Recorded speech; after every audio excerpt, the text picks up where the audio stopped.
Hello friends, welcome back to my channel. Friends, मुझे पता है कि आपका इंग्लिश का सिलेबस चेंज होने की वजह से आपको बहुत सारी प्रॉब्लम्स हो रही हैं। आपके मन में बहुत सारे क्वेश्चंस होंगे कि इस बार जो यूपी बोर्ड का एग्ज़ाम होगा उसमें इंग्लिश का क्वेश्चन पेपर कैसे आएगा, उसमें क्वेश्चन किस टाइप के रहेंगे। इन सभी चीज़ों में आपको कन्फ्यूजन है कि क्या रेफरेंस, कॉन्टेक्स्ट, एक्सप्लेनेशन इस बार पूछा जाएगा एग्ज़ाम में, क्या इस बार एप्लीकेशन या लेटर भी पूछा जाएगा। तो ये सारे कन्फ्यूज़न और ग्रामर में क्या क्या चीज़ें हमें पढ़नी है, ये सारी चीज़ें आपके माइंड में चल रही होंगी। तो फ्रेंड्स, आज हम इस वीडियो में आपको बताने वाले हैं कि आपका जो 2022 का क्वेश्चन पेपर होगा, इस बार का जो आपका बोर्ड एग्ज़ाम का जो क्वेश्चन पेपर होगा इंग्लिश का, उसमें क्वेश्चंस किस टाइप के पूछे जाएंगे और कितने मार्क्स के पूछे जाएंगे। तो फ्रेंड्स, अगर आपको भी ये सारे कन्फ्यूज़न हैं, सारे डाउट्स हैं, तो आप वीडियो को एंड तक देखते रहिए, आपके सारे कन्फ्यूज़न दूर हो जाएंगे। तो देखिए फ्रेंड्स, जैसा कि आप जानते हैं कि आपका जो हिंदी है, इंग्लिश है और मैथ है, ये तीनों सब्जेक्ट जो है ये 100 मार्क्स के क्वेश्चन इससे पूछे जाते हैं। इसका जो क्वेश्चन पेपर होता है 100 मार्क्स का होता है। तो इसमें देखिए फ्रेंड्स, इंग्लिश की अगर हम बात करें तो इसमें 40 मार्क्स आपको मिलेंगे सेक्शन ए से। सेक्शन ए यानी कि जो लिटरेचर वाला पार्ट है, जो प्रोज है, सप्लीमेंट्री है और पोएट्री है, इन तीनों से आपको 40 मार्क्स के क्वेश्चंस पूछे जाएंगे। और जो ग्रामर पोर्शन यानी सेक्शन बी जो है, उससे आपको 60 मार्क्स के क्वेश्चंस पूछे जाएंगे। तो फर्स्ट ऑफ ऑल अगर हम प्रोज की बात करें तो प्रोज में आपसे कुल 15 नंबर के क्वेश्चंस पूछे जाएंगे, जिसमें एक है 2 शॉर्ट आंसर टाइप क्वेश्चन, जैसा कि आप देख रहे हैं 2 शॉर्ट आंसर टाइप क्वेश्चंस, यानी कि 2 आपसे शॉर्ट क्वेश्चंस पूछे जाएंगे जो 4+4 यानी 8 मार्क्स के क्वेश्चंस रहेंगे। और इसके बाद दूसरा क्वेश्चन प्रोज से पूछा जाएगा 1 लॉन्ग आंसर टाइप क्वेश्चन, यानी कि 2 आपसे शॉर्ट क्वेश्चंस पूछे जाएंगे और एक लॉन्ग क्वेश्चन पूछा जाएगा। और ये जो लॉन्ग क्वेश्चन है ये 7 मार्क्स का है, यानी कि कुल मिला के आपको 15 मार्क्स के क्वेश्चंस पूछे जाएंगे प्रोज से। अब इसके बाद अगर पोइट्री की बात करें तो पोइट्री में भी आपको 3 very short answer type questions based on the given poetry extract. इसका मतलब क्या है कि इसमें पोइट्री का एक स्टैंजा आपको दिया जाएगा और उसके नीचे कुछ क्वेश्चंस रहेंगे और उसी क्वेश्चंस का हमें आंसर करना है। और वो जो 3 क्वेश्चन रहेंगे वो 2-2 मार्क्स के रहेंगे, यानी 6 मार्क्स का पोइट्री से आपका फर्स्ट क्वेश्चन आएगा, जिसमें से आपको आंसर उसी स्टैंजा को पढ़कर उसी के हिसाब से आंसर देना है। और इसके बाद दूसरा क्वेश्चन पोइट्री से आएगा central idea of the given poem, यानी कि सेंट्रल आइडिया पूछा जाएगा जो कि 4 मार्क्स का होगा। सेंट्रल आइडिया 4 मार्क्स का होगा। और इसके बाद देखिए questions related to identification of the following figure of speech will be in the poetry section, यानी कि पोएट्री सेक्शन में ही आपसे फिगर ऑफ स्पीच भी पूछा जाएगा, जिसमें सिमले, मेटाफर, पर्सनिफिकेशन, ऑक्सीमोरॉन और एपोस्ट्रोफी, हाइपरबोली, ओनोमेटोपोइया, ये 7 फिगर ऑफ स्पीच आपको पढ़ने हैं, जो कि पहले भी आपके सिलेबस में था। तो ये 2 क्वेश्चन हो गए पोइट्री से, एक तो हो गया 3 very short answer type question और एक हो गया आपका सेंट्रल आइडिया। और इसमें एक और भी आपसे पूछा जा सकता है, केवल पहचान करने के लिए, फिगर ऑफ स्पीच पहचानने के लिए क्वेश्चंस आ सकते हैं।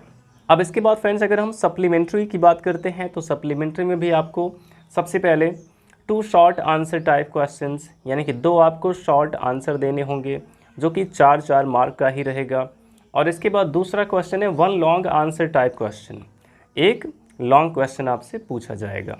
तो यानी कि ये 15 मार्क्स के आपके सप्लीमेंट्री से क्वेश्चंस पूछे जाएंगे, 2 शॉर्ट और एक लॉन्ग। और ऐसे ही प्रोज से भी 2 शॉर्ट और एक लॉन्ग पूछा जाएगा। अब इससे ये तो क्लियर हो गया फ्रेंड्स कि आपके क्वेश्चन पेपर में जो है ये रेफरेंस, कॉन्टेक्स्ट, एक्सप्लेनेशन इस बार नहीं पूछा जाएगा। ये बिल्कुल क्लियर है कि इस बार आपके एग्ज़ाम में रेफरेंस, कॉन्टेक्स्ट, एक्सप्लेनेशन नहीं पूछा जाएगा, ना तो प्रोज से और ना ही पोइट्री से। अगर आप चाहें तो अपनी जो नोटबुक आप बनाए हैं उसमें आप लिख सकते हैं रेफरेंस, कॉन्टेक्स्ट, एक्सप्लेनेशन आप खुद से लिख सकते हैं, बट एग्ज़ाम्स में इससे रिलेटेड क्वेश्चंस नहीं पूछे जाएंगे। तो ये तो हो गया आपका सेक्शन ए, जिसमें 15 मार्क्स के क्वेश्चन आपको पूछे जाएंगे प्रोज से और 15 मार्क का क्वेश्चन रहेगा सप्लीमेंट्री रीडर से और 10 मार्क का क्वेश्चन रहेगा पोइट्री से, यानी कि 40 मार्क्स के सारे क्वेश्चंस हो गए यहाँ पे सेक्शन ए में। अब इसके बाद हम बात करते हैं सेक्शन बी की, यानी कि ग्रामर पोर्शन की। उसमें आपको किस टाइप के क्वेश्चंस पूछे जाएंगे, क्योंकि उसमें भी कुछ नया आपके लिए है। तो देख लेते हैं हम ग्रामर पोर्शन भी। अब इसके बाद देखिए फ्रेंड्स, जो आपका ग्रामर पोर्शन है वो 3 भागों में डिवाइड रहेगा, एक रीडिंग और एक राइटिंग और एक ग्रामर। तो अगर हम रीडिंग की बात करें तो इसमें 15 मार्क्स के क्वेश्चंस पूछे जाएंगे रीडिंग से, जिसमें आपको क्वेश्चन क्या दिया जाएगा, 1 long passage followed by 4 short answers type questions and 2 vocabulary questions. यानी कि जैसे आप अनसीन पैसेज आप पढ़ते थे, बिल्कुल वैसे ही आपको एक पैसेज दिया जाएगा, नीचे कुछ क्वेश्चंस रहेंगे, उसका आंसर आपको देना है और इससे आपको मिलेंगे 12 मार्क्स। क्योंकि देखिए फ्रेंड्स, इसमें आपको 4 जो क्वेश्चन पूछे जाएंगे, शॉर्ट क्वेश्चन जो 4 पूछे जाएंगे, उससे आपको 3 मार्क्स मिलेंगे, यानी कि 12 मार्क्स आपको इससे मिलेंगे। और इसमें जो वोकेबलरी बेस्ड जो क्वेश्चन होगा उसी पैसेज से ही, उससे आपको 3 मार्क्स मिल जाएंगे, यानी कि कुल 15 मार्क्स का ये आपका रीडिंग वाला सेक्शन है। अब इसके बाद हम देखते हैं राइटिंग सेक्शन में क्या क्वेश्चंस रहेंगे। सबसे पहला तो एक आर्टिकल आपको लिखना होगा। देखिए ये आपके सिलेबस में कभी नहीं था, अब आपको जो है आर्टिकल भी लिखना पड़ेगा। आपको कोई एक टॉपिक दिया जाएगा, उस टॉपिक पे आपको आर्टिकल लिखना होगा 100 to 150 वर्ड्स में, यानी कि 100 से लेकर 150 वर्ड के बीच में आपको एक आर्टिकल लिखना होगा, कोई भी एक टॉपिक जो आपको दिया जाएगा उस पर। और इसके बाद फ्रेंड्स, ये जो आपका क्वेश्चन रहेगा आर्टिकल वाला, ये 10 मार्क्स का क्वेश्चन होगा। और इसके बाद देखिए letter to the editor, business letter, complain letter. तो इस टाइप के कुछ ये 3 टाइप्स के लेटर्स भी आपके सिलेबस में आ गए, इसको आपको तैयार करना पड़ेगा। एडिटर के पास लेटर, या फिर बिजनेस लेटर कोई, या फिर कोई कंप्लेन लेटर, तो ये आपको अब सीखना होगा और ये भी 10 मार्क्स का क्वेश्चन रहेगा। तो राइटिंग सेक्शन से भी आपको 20 मार्क्स मिलने वाले हैं, जिसमें 10 मार्क का आपका रहेगा आर्टिकल जो लिखना होगा और दूसरा है लेटर। अब इसके बाद देखिए फ्रेंड्स, सेक्शन सी जो है, इसमें आपका ग्रामर पोर्शन है, जो आप पहले भी पढ़ते आए हैं। इंटरमीडिएट का जो सिलेबस था बिल्कुल सेम वही चीज़ें हैं। तो इसमें आपको 10 very short answer type questions पूछे जाएंगे। बेस्ड ऑन किस पे बेस्ड रहेंगे वो, narration, synthesis, transformation, syntax, idioms and phrases, synonyms, antonyms, one word substitutions और होमोफोन्स।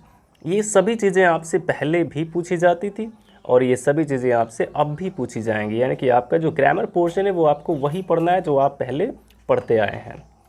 अब इसके बाद फ्रेंड्स, हमारा जो लास्ट क्वेश्चन होगा, translation from Hindi to English.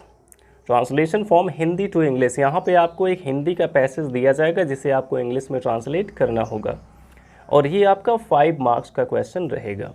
इस बार आपके ट्रांसलेशन से आपको केवल 5 मार्क्स मिलने वाले हैं। और देखिए इसमें एस्से का कहीं भी मेंशन नहीं किया गया है। अब ये मान के चले कि एस्से के जगह पे ये आर्टिकल आ गया है। अब आपको एस्से नहीं लिखना होगा, बल्कि यहाँ पे आपको एक आर्टिकल लिखना होगा। तो इस तरह से फ्रेंड्स, अगर देखा जाए तो जनरल इंग्लिश जो है, यानी कि जो आपको ग्रामर वाला पोर्शन है, उससे आपको 60 मार्क्स के क्वेश्चंस पूछे जाएंगे। तो फ्रेंड्स, आई होप अब आपको बिल्कुल कंफर्म हो गया होगा कि इस बार आपके क्वेश्चंस कैसे आने वाले हैं एग्ज़ाम में। तो वीडियो अच्छा लगा हो तो लाइक करिएगा। और फ्रेंड्स, अब आपके सिलेबस से रिलेटेड वीडियोस रेगुलरली आपके लिए हम लाते रहेंगे। तो अगर आपने चैनल को सब्सक्राइब नहीं किया तो सब्सक्राइब भी कर लीजिए। अपना अगर पूरा कंप्लीट सिलेबस प्रिपेयर करना चाहते हैं इंग्लिश का, तो आप हमारे चैनल से जुड़े रहें। Thanks for watching.